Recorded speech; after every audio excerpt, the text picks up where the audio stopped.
एकदा एक इसम कट्टर शिवभक्त असलेल्या नरहरी सोनारांकडे जातो आणि सांगतो, मला विठ्ठलाला सोन्याचा कंबरपट्टा करायचा आहे. कट्टर शिवभक्त असलेले नरहरी सोनार म्हणतात, मी तिथे येईन पण त्याला बघण्याचं सामर्थ्य नाही, कारण त्याच्याकडे मी बघत नाही, कारण मी कट्टर शिवभक्त आहे.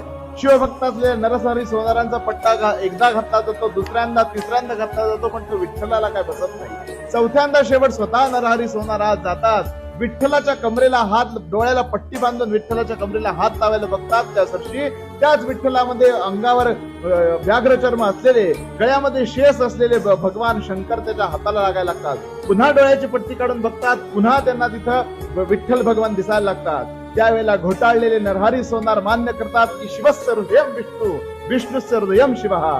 स्वतः शिवामध्येच विष्णू आहे आणि विष्णूमध्येच शिव आहे. हा भेद करणारा या जगात उत्पन्न झालेला नाही.